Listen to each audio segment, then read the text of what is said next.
we signed the D'Amelios, Charlie D'Amelio, who's world's #1 TikToker, because they had 4 dogs. They were running around, barking. There was food out. They were jumping on the table. Cesar surveys the situation, focuses on one of them, goes over to the dog, puts it on his leash, brings it over right next to him, and the other dogs stop what they were doing and come right over to him, sit down next to him, Indian style. It was the craziest thing I have ever seen. Welcome back to The Peel, where we explore the world's greatest startup stories. I'm your host, Turner Novak, founder of Banana Capital. Today I talked to Ken Ehrman, founder of Halo Collar, a smart dog collar that replaces an electric fence with GPS. They have a lot of cool features on the roadmap that make it sort of like an iPhone for your dog. Ken started his career in an Internet of Things company founded by Mike Markkula, the first investor in Apple. He then started his own Internet of Things company. And this was all before the internet even existed. Ken is a true inventor, and he gave tons of examples from his almost 40-year career.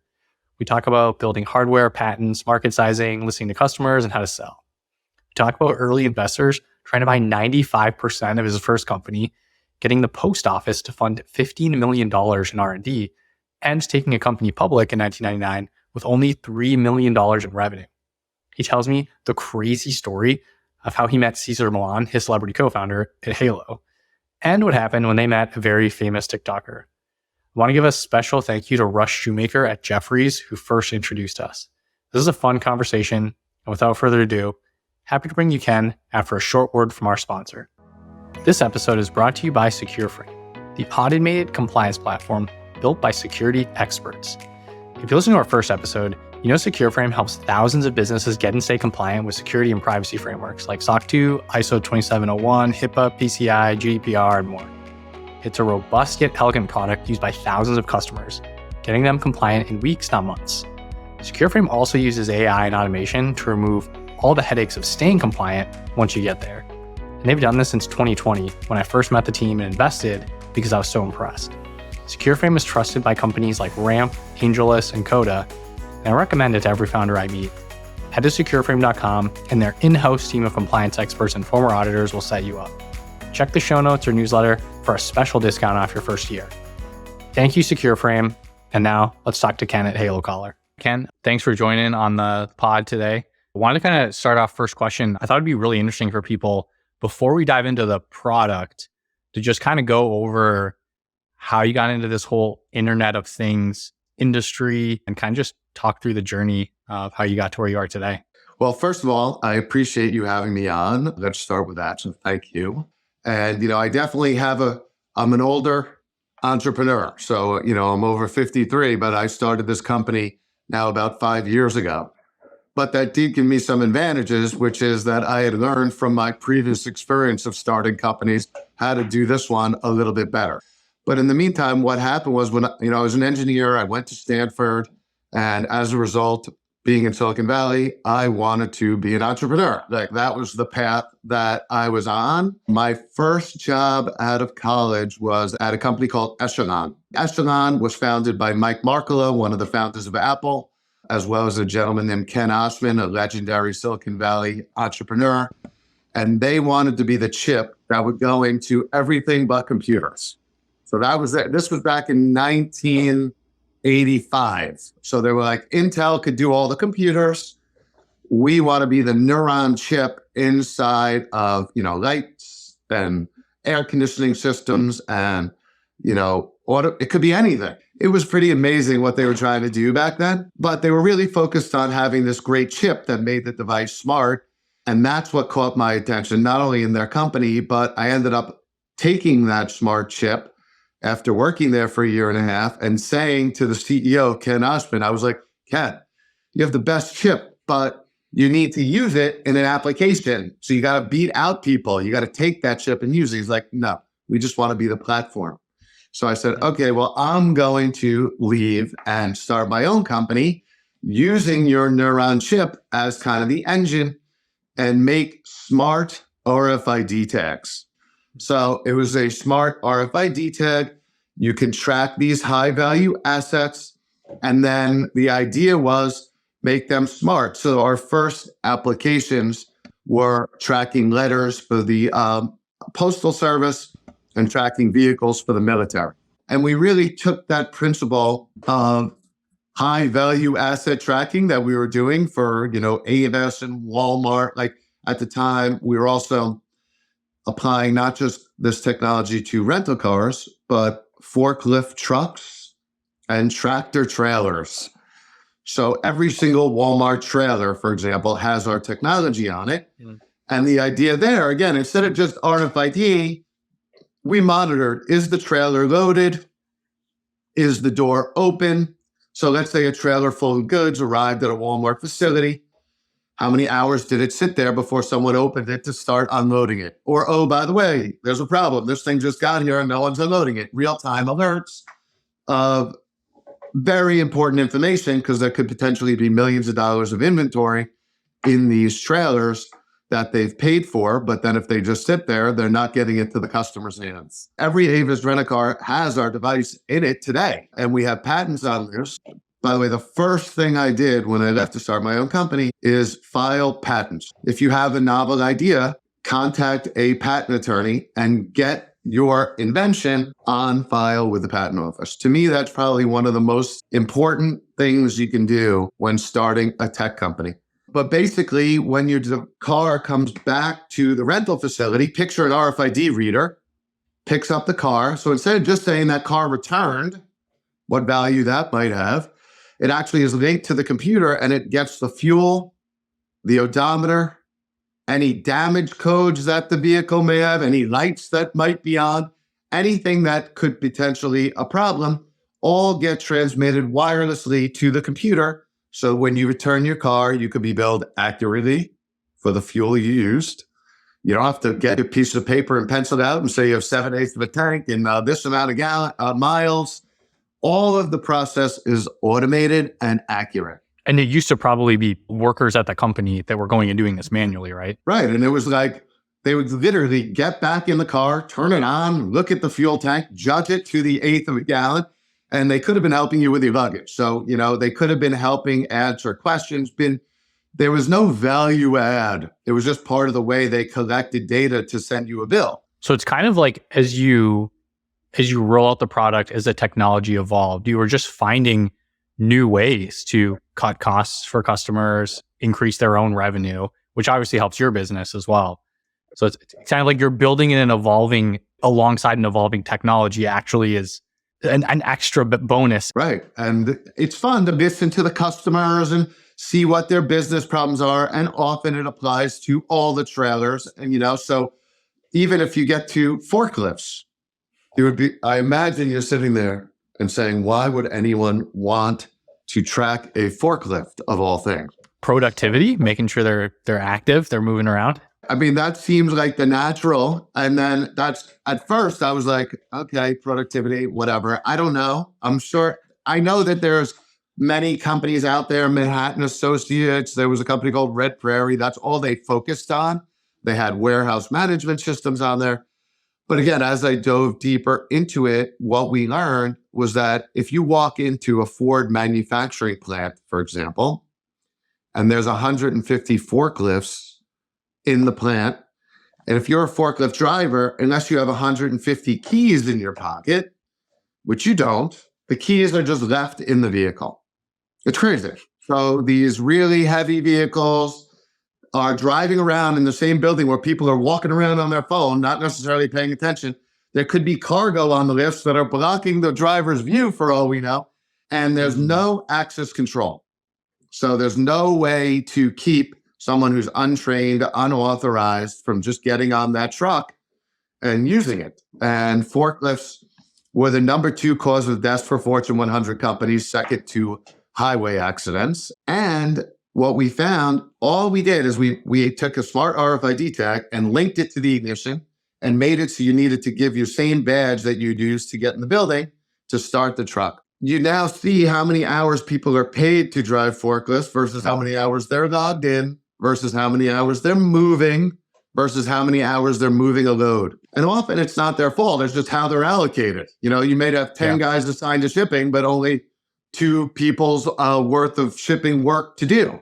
So monitoring these assets became a really big business. And by the time I left that company, we were tracking about I think it's about 700,000 assets for half the Fortune 500. So Wow. it was a pretty exciting company. And you took it public too in 1999.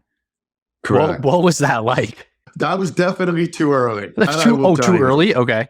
Well, I mean, we were doing at the time maybe $3 million a year in revenue. Oh, wow. Okay. That's like a C round nowadays. If you're not an AI company, you might not even be able to raise a round with 3 million in revenue.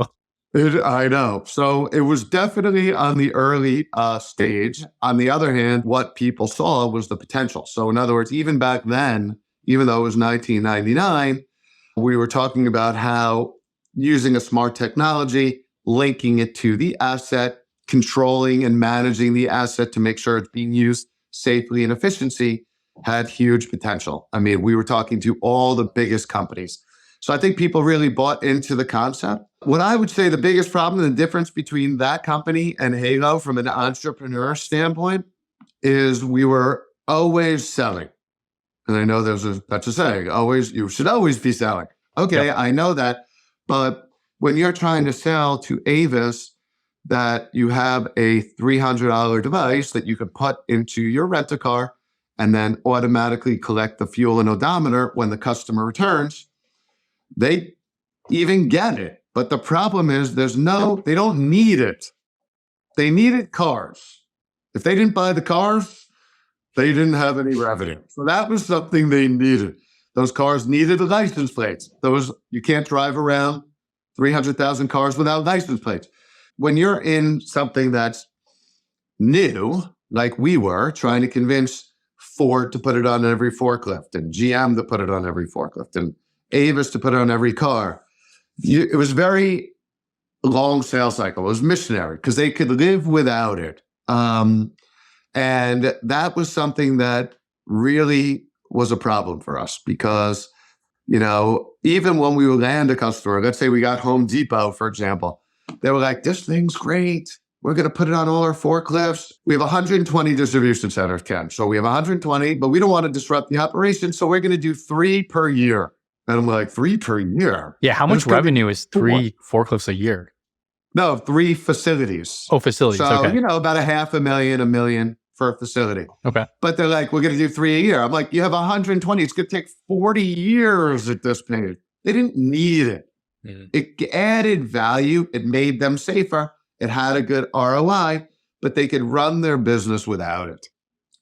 That's where Halo came in. So, what was interesting there is in that case, we were truly disrupting an existing market. So let me just explain Halo. So, because we didn't really talk about it. Yep. Yeah. Let's jump in right now. I went from forklifts, rental cars, and trailers to dogs. And basically, what happened was my niece's dog got out of their invisible fence and was run over by a car and killed. And she was 11 years old. And they had just adopted Ruby about a year earlier, and she was a rescue, and they loved her more than anything. And all of a sudden, something that, they thought was an old reliable, the invisible fence, their dog got through the fence, and once they were through it, they didn't want to get shot coming back, got out onto the road, and it was killed. And it's terrible. We were all crying, and at the time, somewhere out of that tragedy, a light bulb went off, and I was like, oh my God. This is the perfect use of this technology that I've been trying to push on these Fortune 100 companies for 25 years now, as opposed to people are already buying it, the invisible fence. I'm like, I looked on Google and I saw that people were searching the term invisible fence 400,000 or 500,000 times a month. So when it comes to doing kind of the due diligence on the size of the market, first of all, if you look around my town, half the houses seem to have the invisible fence. So like gut feel, if they have a dog, people were buying it, at least in the suburbs.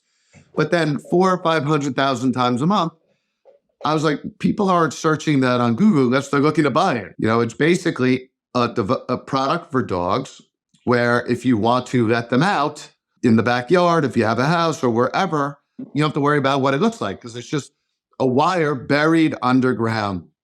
And when your dog goes near that wire, they have a collar it detects the wire and it beeps or shocks your dog. I mean, that's really how the invisible fence works and has worked for 30 years. And it's pretty good. I mean, unless your dog gets out, and then it's a problem. Some dogs learn that it'll hurt for a second, but then they can get out. So, when I also Googled it and saw 10 million dogs are lost every year and 1 million dogs are hit by a car, this is a perfect use of the technology that I've been, working on since I graduated college. So I was pretty excited and basically took everything I learned from starting my first company and tried to do the best I could this time around. But by the way, if you could imagine, guess what the first call I made was after I had the idea? To your niece? Patent attorney. Fair. Yeah, no, that makes sense. My first call, I said, I just came up with this idea. My niece was second, by the way. So that was very good. I called my patent attorney, and we had 44 patents in the RFID space. So back from the original, using a smart chip on an RFID tag, to all these other applications, whether it's rental car, forklifts, all these things that we could do using this smart technology. And so I called him and said, hey, I have a new one, starting another company. This is what we're going to do. And when he heard it, he was like, I have to invest. And I said, wait a minute. I have 44 patents with you. You never once said you want to invest. And he was like, this one is a good idea. So I knew just from the reaction. And by the way, I do notice the difference. Like by the time I get down the path of explaining to anybody what the forklift product is, their eyes are already glazed over. Were mine? Did I hang in there pretty well? I would say you did your best to pretend you were interested. It is interesting, but I will not lie that the Halo, the collar, is more interesting to me personally. Well, I mean, and really to everybody, because it's something that, people use every day and people love their dogs and people want to keep them safe and they don't want them to become a statistic. So it's something everyone can relate to and everyone kind of understands GPS. So they can imagine that you could have a GPS map view of your property on your phone, like a Google map view, and then just draw the fence around your property with your finger, just touching the points, download it to the collar. And all of a sudden, your dog, when it gets near the fence line, it's going to beep as if there was a wire. Okay. And so the wired fence, the way that works is with it, when the dog is within range of it, it will go off. But if they get past it, it stops working. It doesn't even work because it doesn't detect it anymore. It only goes about a 2 to 3 foot range. Oh, wow. That's really small. Oh, but it's enough. Your dog, unless your dog kind of is able to jump 3 feet above the thing, which they can't usually, it's going to work. It's really just like a fence, a wire. But by the way, even real fences, people have them. People leave the gate open. Their kids leave the gate open. They usually only have in the backyard so the dog can get out the front door or the garage door. There's so many other ways. Again, one of the problems with a physical fence or even a wire like the invisible fence is if you move, you can't take it with you. What was amazing is my brother had an invisible fence. He lived in Upper Saddle River with me. I had an invisible fence. I would want to take my dog over to his house and let him out in the backyard, but they weren't compatible. There was some reason for it, but they weren't. So what that meant was I could not let my dog out. So he would have his dog out running around the backyard, having the time of his life. And if I tried to let him off, first of all, my wife would yell at me that it's going to run away. Inevitably, she would, by the way. So the product is essentially about 5 times cheaper than an electric fence, but probably 10 to 100 times more convenient. Maybe I'm exaggerating a little bit, but... And by the way, what's crazy about it is, for me personally, I was CEO. My board would say to me frequently, we need a consumer application. And I would think about it, and there were a lot of RFID typical consumer applications, like medical devices in hospitals, children at amusement parks, Alzheimer patients, lot of these example applications that were out there. And anytime I thought about them, it's not like a no-brainer. But if you're about to buy the invisible fence and spend $2,000 to $3,000 on it, you'd be crazy to do that versus just setting it up on your phone. I mean, it's not like at this point there's rocket science involved per se. GPS is on everything these days. Yeah, you could tell me where all the rental cars are, but no, I want to automate that return process because that's where the money is. Same thing with invisible fence. The money is there. It's $1,500 to $2,000 minimum to get an invisible fence. So like you're about to spend it. It's something that every year people are buying, with or without Halo, people are buying it. So it's very different, like I said, to disrupt something than it is to start something where you have to kind of convince people to buy it. Some of the other things that I would say, I know I started with submit patents. That's like one of the first things you should do. The other really hard part of starting a company is it takes money to get there. You got to invest, whatever it is, whatever the product that you're creating, the marketing strategy, whatever you're going to need, there's going to be a significant expense to get to the point where you have a differentiated product that people can understand and are willing to buy. So there's going to be this point A to point B chasm, let's say, that a lot of people don't necessarily have to get through without huge dilution, and there's a lot of things that cost money, especially in a hardware business. So you certainly don't want to have to raise money to go buy $2 million worth of inventory. You're just getting hugely diluted just to buy inventory. One of the things that I did originally is oftentimes the government will fund R&D. And that did happen in my first company. So the Postal Service and the Army, remember I was talking to you about how those were the first two applications? They wanted to use these smart tags to track the letters around the country and see where the bottlenecks were. So they were dropping mail into the Postal Service and seeing that it took 5 days to get from here to San Francisco. I'm in New Jersey, by the way, but they didn't know where the bottleneck was. Yeah, that's a long time. Should take them a day. Yeah, we've got planes. But as they could tell, it wasn't always doing that. So they said, we want to put an RFID tag in the mail to see where it's held up, to watch it traveling through the network kind of in real time and see where those bottlenecks were. We found someone in the Postal Service who was looking to do that. They didn't have a company in mind. They just knew they wanted to do that. We said, look, if you make them really smart, you're not going to need all these computers and these big RFID readers on every doorway. We're just going to make these smart tags. And we ended up getting about $15 million in R&D funding from the Postal Service along the way. Wow. That they paid, and we still owned the technology. That was the amazing part. So they funded the R&D, but with the government, they're willing to let you own it as long as you agree that they can buy it from you license free. So they don't have to pay a royalty when they buy it from you if they're paying for the R&D. That's a fair trade.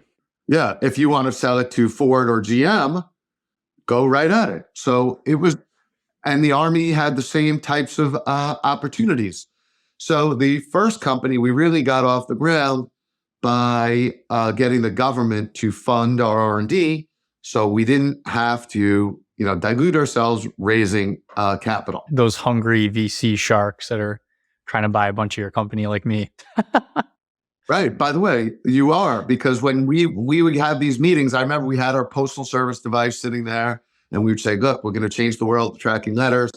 The VCs would say, okay, we'll give you a few $1 million, but we want like 95% of the company. Some crazy. It's changed a lot. It's a little bit better now. Right. I'm not saying it's so easy, but you got to find the person. Sounds like the government gave you about 5 times more money and no dilution. That's a much better deal. Interestingly, 9 out of the 10 people at the Postal Service that we would meet with would say, we don't need that. We're good. We're happy. But then you find that person who wants to make change, who wants to improve things, who inside a big government organization says, I want to make a name for myself, or I want to create something new. So it's almost like an entrepreneur inside the company is who you are looking for. So how do you tell? How do you tell if they're really interested? Like, are there certain tricks that you picked up on, or is it just? Yes, I can tell you the answer to that. Perfect answer to that, because that's a great question. Because oftentimes they'll all say they're interested. That's prospects will be like, great, sounds great. And then oftentimes they would also say, let's do a free demo. No, is the worst thing you can do. So, by the way, I did a lot of things to try to differentiate the people who were serious from the people who weren't. One is I often said they had to come to me. So what I found at the beginning of my first company, if I wanted to go to a meeting with Ford, I would literally wake up at 5 a.m, shower, shave. One time I missed half my mustache, get to the meeting at like 1 p.m., fly to Detroit, meet for 45 minutes, and then fly back. And I was like, this is ridiculous. I'm like, this whole process is messed up. And so at some point, I changed and it doesn't, look, it takes, let's call it, I'm friends with Cesar Millan nowadays. We'll talk about him at a point, but he talks about calm confidence. It takes some calm confidence to say to Ford, if you want to come talk about our product, you come to me. And that was a big distinguishing factor between the people who were just, kicking tires, leading you on. So it started with the first meeting.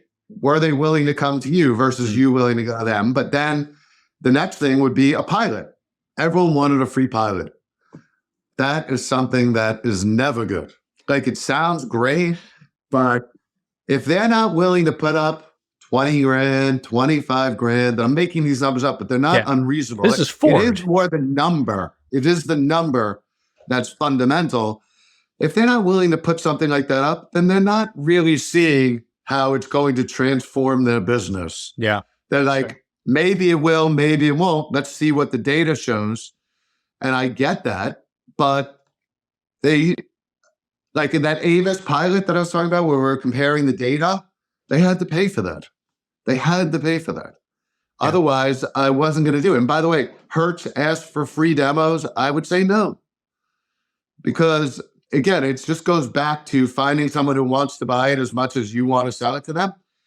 If they're not even willing to pay for a demo, I would move on. Yeah. So it's kind of like if you think about it as a pipeline, as a funnel, you just kind of chop off parts of the funnel or the pipeline and just really focus on the ones that are more qualified or further down the funnel. Right. Who really want what you have, who want. And by the way, another thing that used to scope creep, well, this used to kill us. Oh, we'd love to buy it, but we want to know the exact weight of the pallet that is on the front of the forklift. And we're like, that's the forklift company. We're just tracking your access control. We can't do that. So then, of course, the forklift company would say, that's not what they just sell forklifts. So then we would engineer this sensor to go on the forks to detect the weight of the materials. That could take a year or two. And then they could decide that maybe it doesn't have a great ROI. And that actually also creates a lot of problems. We have different versions for different customers. So you have a version for Ford, a version for GM, a version for Chrysler, and everyone's different. And, someone could call up from Ford and ask about a feature that doesn't even exist, or the customer service people don't know about. So from a scalability standpoint,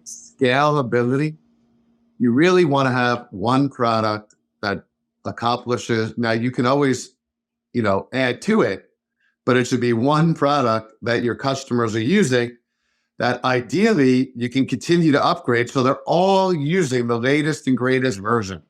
By the time I left my other company, I think we had like 500 different versions of our products with different types. I mean, Walmart was still using the forklift system from like 2001. They're like, we can still use it.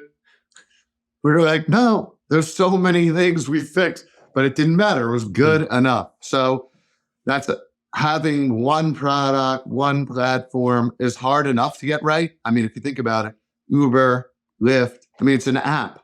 It's like one thing.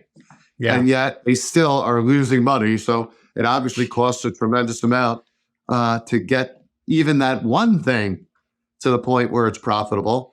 But if you make like 50 things and you're a small company and you have to keep all 50 up and running, it's next to impossible. And that's actually what Steve Jobs did when he came back to Apple. I mean, you probably remember that. I forget the exact number of products, but they had a lot. And he just said, no, we're just selling the iMac, just the computer, and then we're going to do a phone. And they had like 4 products at one point, and I think it's the most valuable company in the world now.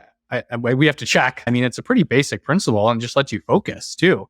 And if you have 500 different products, your customer service team, your R&D team, the engineers, like everyone has to know a bunch of different things over a ton of different products versus if it's just, hey, we sell a dog collar.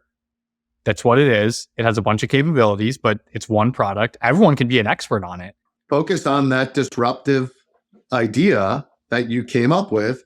And, more products leads to diversification, but it also leads to lack of focus. And, there's more dogs than forklifts, rental cars, and trailers combined. I think it's 90 million dogs in the United States. I think I saw there's more dogs than kids in San Francisco. So it's not like we don't have a huge market. Now, since we've started the company, we've now sold close to 160,000 collars, which is over 100 million in sales total since the beginning. So we've gone from an idea to 100 million in sales. And especially when you think about all the different products you're kind of building around it. I remember when we met the other night, when you were showing me some of the different stuff that you guys can do. What do you think this turns into over the next 10, 20 years? I mean, there's a lot of things down the pipe. You'll be able to put your own voice on the collar. Right now it has Cesar going and whistling and all those things. So we'll get your own voice on there. We're going to have temperature sensing. So if you leave your dog, unfortunately, in the car at 90 degrees, we're going to send you an alert, which obviously would be super helpful. I have a very important reason to want to have a solution for service dogs. So when you think of service dogs today, one example I would give is for seizures. For children or anyone who has seizures, they have service dogs that can detect if you're having a seizure. And then what they try to do is make sure that you're in a safe location, kind of like get attention. But there's not really much they can actually do. If they had Halo and we train them, and this is something that is on the roadmap, let's say, for example, they spun around 6 times, we could tell that they did that. And just like the iPhone, call 911, give you the location. I mean, for now, to get a service dog, it could be $25,000 to $40,000. Years of training. It's very expensive and out of reach for most people. If you can literally just train a dog to call for help, it's something that could really benefit many people who need it. Just detecting disease or any kind of sickness of your dog by monitoring their behavior. Someone came up with an idea yesterday. I got to submit a patent before I tell you, but I'll tell you anyway. It doesn't matter. Maybe we'll wait to publish the episode until the patent's clear. No, I don't think this matters. But it was a great idea. The guy said, it would be great if you could detect if my dog had ticks. Can't detect it. But then I thought about it. We can detect if your dog is scratching. That's a behavior. So if your dog is scratching a lot more than usual, we could say, hey, your dog is scratching a lot more than usual. You may want to inspect him for ticks. One of the things that we're also working on, it's something we've spent now almost the last 3 years working on, with the University of Texas, Dallas. There's been engineering students. There's a class every year and every semester that is working on Halo. And what we're doing is there's a motion sensor in here that is basically the same thing that you'd have on your Apple Watch. So it would say walking, jogging, in the car, biking, swimming, based on how you're moving your arms. If you're going like this, they know you're swimming. You go like this, they know you're jogging. And it's all based on really artificial intelligence, looking at types of motion readings that you're going to get, doing specific types of activities, and then looking at those readings and essentially saying, okay, he's got to be driving. Even the speed that the phone or the watch is traveling, like he's going 70 miles an hour. He's not running. Right. You're looking at all that sensor data and basically figuring out what someone is doing. So we have been doing that same thing for dogs. The problem is they're all tailored to people. So we've been putting the collar on dogs and having the students look at the dog and they say, standing, sitting, jumping, barking.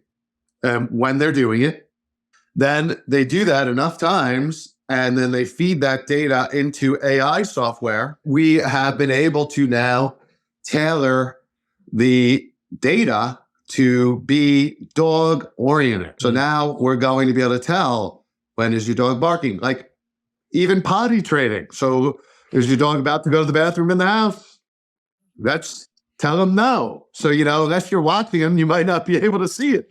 So we can detect all of that. So detecting their activities, there's so many things it'll detect. It'll help detect, illnesses. Are they drinking too much? Are they not going to the bowl and drinking enough? I mean, there's so many future elements to it because you have this smart sensor that can continue. We can upgrade it, add those features. Every feature I just told you is something we can download to even the first Halo 1s that we shipped at the end of 2020. Another cool one that someone wanted was a dog bell. So you put, when they get to the front door, you get a notification on your phone, your dog is waiting there so they don't scratch the door. Yeah, we've definitely done that in the past. We've had a bell on the door and the dog would ring the bell. Gets pretty, they take advantage of that for sure. So, and Cesar was really involved in this. And when I say Cesar, I haven't even talked about him yet, but back to the founders of the company idea. So one of the things that when I founded Halo, I was like, okay, last wired device, we can replace GPS. We were telling Avis what space number the car was in, so I knew GPS was accurate enough to replace the wire. But I was like, we need a dog expert. We need an expert. If you are putting this thing on trailers or rental cars or forklifts, you need an expert in that field. Even on the car thing, there was 2,000 makes and models of cars, and Avis wanted us to be able to just plug our device in, have it figure out what car it was, and work. Which, by the way, is not so easy, and be highly secure. You need a car expert because every car speaks its own language on the onboard diagnostics port and, has different codes. Sometimes one make and model, even if it was like a hatchback, it could speak a different language than a regular coupe. So you needed an expert in the car computers themselves. We knew we needed a dog expert. So that is where Cesar Millan came in, the dog whisperer. Can you really quick just kind of explain who he is, the story? I'm assuming some people might know, but for people who are not familiar. He is basically the only person I could even think of that was a dog expert that people knew. I was like, who else is there? So it was the dog whisperer. He had a show that was on Nat Geo and is still the number one show. It's still on reruns where he would take what he would call like at a fire engine, like real bad cases, like dogs that were really going to have problems and go to a shelter, biting people, things like that, and fix them. Like come in and turn them into the best pet. So, it was hard to believe. People couldn't believe it, but he had this show called The Dog Whisperer. It was almost like magic, like David Copperfield, what he would be able to do with these dogs. If you haven't watched it, there's a reason it's the number one show for a long time because it's almost unbelievable. And now that I've actually known him for close to 5 years, it is true. Like unlike David Copperfield, who I don't think really can perform actual magic. I know it looks amazing. Cesar can speak dog. Speak dog. I can give you story after story where he and I have come to a situation, whether it was with a celebrity's dog. We signed the D'Amelios, Charlie D'Amelio, who's world's number one TikToker, as an influencer because they had 4 dogs. So when we first went to meet them, they don't know who he is. So, they're like 16 years old. They don't know about Cesar. He's just in there. He's just one of our guys. So then they get let into the room where Cesar's standing around. I'm standing around. We're all waiting. What's going to happen? Are they just like drawn to him? Like all the dogs just come to him? Well, it's pretty interesting. What happened? It's crazy. So they're running around, barking. 4 dogs. Like there was food out. They were jumping on the table. Cesar surveys the situation. I wouldn't say it was longer than 10 to 15 seconds, I would say, just looking at what the dogs were doing. He then focuses on one of them, goes over to the dog, puts it on his leash, brings it over right next to him, and the other dogs stop what they were doing and come right over to him, sit down next to him, Indian style. It was the craziest thing I have ever seen. He was able to figure out who the alpha dog was. He was able to convince that dog that he's the alpha dog, so he better come sit next to him. And then those other 3 dogs were like, wow, if he's doing that, we better get over there. So all that happened in like 30 seconds. And then all of a sudden there was calm, and the family was like amazed. And, Cesar went to explain how that should be, the experience every day. How did you meet Cesar? I know I kind of wanted to hit on that. Like, is there an interesting story behind how you guys connected? So I knew I needed Cesar because he was the only one I could even think of. I couldn't even come up with a second name. So I did everything I could to try to reach out to him through the internet. I called, there was some Cesar Millan training facilities. I called them. Hey, I want to talk to him. They're like, okay, you and everyone else. So he had the sickest protection I could have imagined. And I just couldn't get to him. And I really tried everything. And then using LinkedIn, I ended up finding a person who worked at a company called Cesar's Way, which he's Cesar Millan. I didn't even know if that was even affiliated. I couldn't tell. Yeah, I think he sells a video or a course or something that's called Cesar's Way. Exactly. But at the time, I didn't even realize it. And there was this guy who was the president of Cesar's Way. I tried to LinkedIn him. He accepted, which, by the way, was a huge mistake on his part because I probably called him 1,000 times from that day forward. He was like, please lose my cell phone number. But nonetheless, we happened to have, once I was able to even not only identify this person, but see their background, we had an unusual connection in that he was the head of marketing at a company called THQ, which made video games, where one of the board members of my company, ID Systems, was on the board of THQ. I mean, I don't know how that happened to happen, but that was an amazing break the ice, kind of explain who I was, why I wanted Cesar. And basically, even when I finally got the guy on the phone and I had this amazing connection, he still said no way. So I was like, listen, we have this great idea. And he's like, what is it? I said, I can't tell you. Because I didn't want to say it was replace the invisible fence with a GPS because it didn't exist. So I didn't want to give away that idea, especially because, we had just filed a patent on it. What he said was, look, we're talking to Apple. We're talking to Garmin. We're talking to Fitbit. We're talking to Motorola. Why would I talk to you? And I said, because I have a great idea. And he's like, no, that's not going to fly. I have a great idea. So I was like, well, I'd love to tell you, just sign an NDA. I'll tell you. And he's like, well, what if Apple has that idea? I don't want you suing me, when we come out with this, that it was your idea. So I'm not even going to sign an NDA. So I wouldn't tell him. So we were at a standoff. I didn't know how to deal with it. I was like, okay, nice talking to you. So then 3 months later, we had made progress on the product. And I was like, I had his number, of course.